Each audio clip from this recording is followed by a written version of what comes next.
Hey, what's going on, guys? This is Dark Char's Views on Jemmy Master Animatronics, and today what I have to review for you is a pretty special item. This is a second generation Hungry Harry. He is modified a little bit.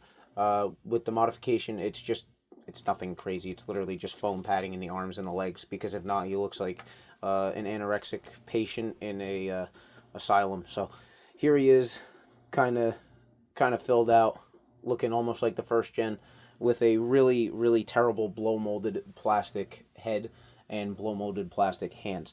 Now, I like the hands, I like the feet. The head, though, they never seem to hold shape. I know of about 6 of these in existence, one of them being mine. And I am the person that actually discovered that there was a second generation, because when I was a child, my parents had bought this off of, I believe it was QVC, actually, believe it or not. And we had him since new. I have the box for it. There is no box art on it.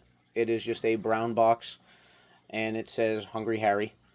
Now, a little bit of a story with this was a partnered item between Distortions Unlimited and Morris Costumes when the first generation had come out. When the first generation had come out, it was a foam-filled latex item that swayed side to side and had a matching set of pants to go with the coat. The feet were latex, the hands were latex, and the head was a foam-filled, sorry, Peter in the background there, was a foam-filled head with acrylic over the eyes and over the mouth.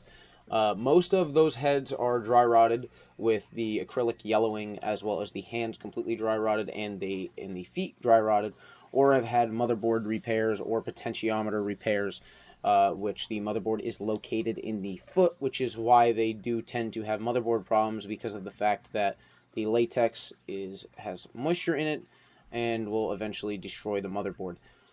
But besides that, they came out with a second generation, which Distortions Unlimited, to my knowledge, backed out of production on that. And it became just a Morris Costumes thing, and Morris Costumes completely took it over and made this piece of trash that is sitting in my collection room that is extremely loved by many of us collectors, and myself being one of them. I really think that this one is really cool just due to the fact of how unique it is, but I think that it is terrible when it comes to structure and appearance.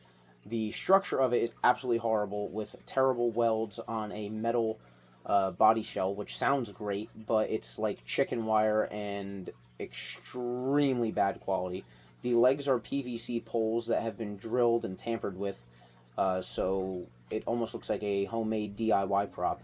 The base is so tiny for this item. The good thing is it's square tubing, so if for whatever reason you needed to add support to him, you could throw rebar between it to make it so that he does not fall over, because this one does not sway side to side. This one actually leans forwards and then comes up and stands up straight again. So he is extremely top heavy, which is an extreme downfall for him, just due to the fact that that's how this one broke. Back in about 2008, he fell over. And since 2008, he has been destroyed up until 2023, when I got him working again. His board ended up getting water damage due to the fact that he was in a shed for so long and was no longer repairable, and I screwed up the board work since it was my first ever motherboard I worked on. I managed to find another second generation Hungry Harry with the help of Morbid Mansion. Got it, put it in this one, redesigned the gearbox because the gearbox was wrong from factory and basically set up for failure.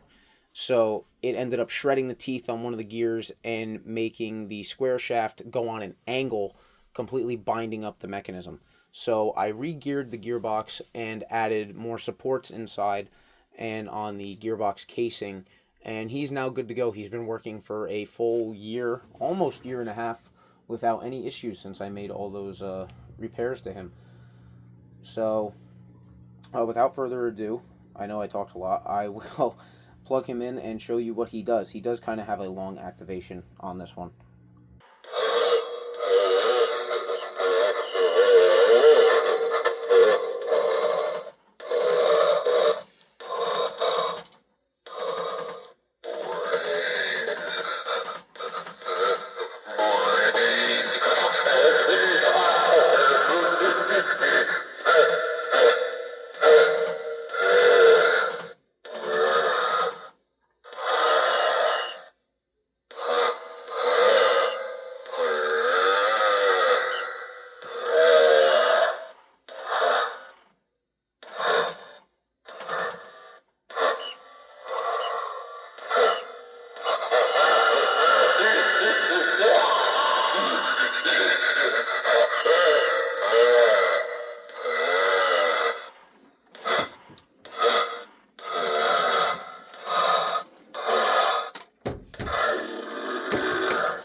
Okay, so there he is.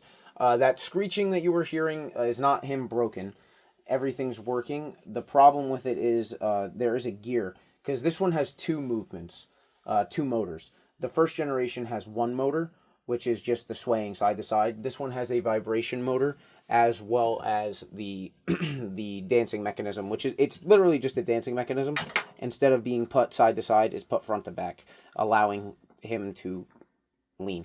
And for the vibration motor, it has a really strange gear, almost like a gummy gear, and that's in a Robo Sapien.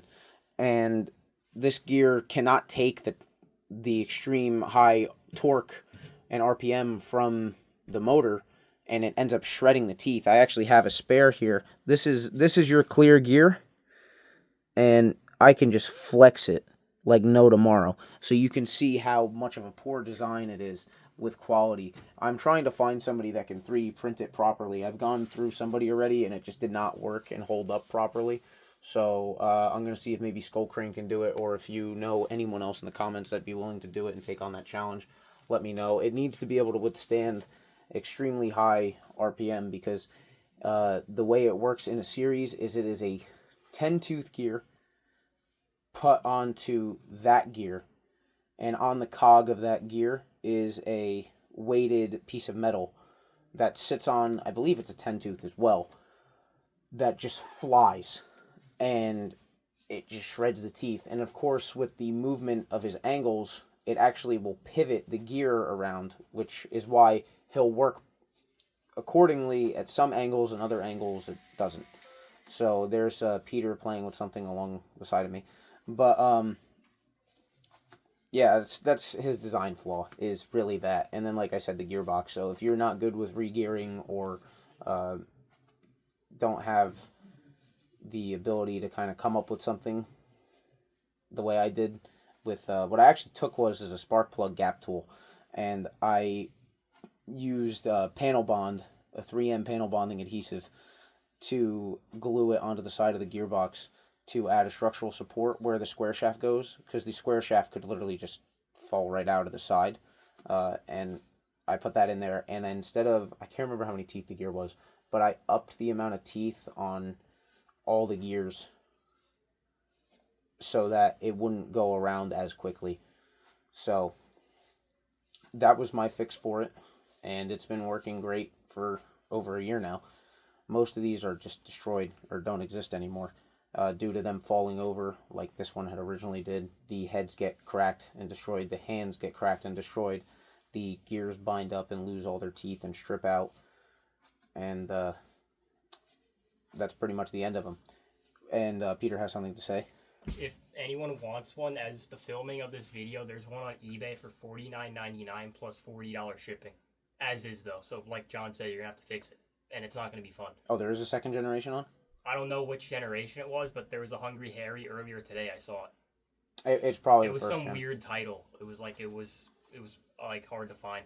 It wasn't under Halloween props or Halloween animatronic. It was something weird. But yeah, I had to fix both this one and my first gen. This one obviously being the harder of the two, considering it took me over a decade to get him fully operable. And the only reason why it happened was with, like I said, Morbid Mansion finding another one. If I never found that second one because of him, I wouldn't have this one today. And it almost got thrown out a few times. Not from my doing, but from someone else's. And I stopped that from happening. And here it is now. So I hope you guys enjoyed this review. I will be posting the first generation up soon, but I know that Cole Walker has been asking me to post this for 8 years. So I finally got around to it. You know, busy guy. Finally got around to it. But I hope you guys enjoyed. Peter, you have anything to add about this? Nope. I don't really know much about this thing. So I mean, I know Peter said that this is the best item of all time, and the build quality is better than anything that, you know. It's not. Cosmetically, it's good, but like animation-wise, it's set up to fail. No, this is Mine are better. all thrown away. This is better than anything that Distortions Unlimited has ever come out with. Better than anything that Scare Factory has come out with. You're gonna get canceled. Poison Props, Gemmy Industries, Techie Toys, you name it, this one did it better. So thank you guys so much for watching, and I'll see you all next time.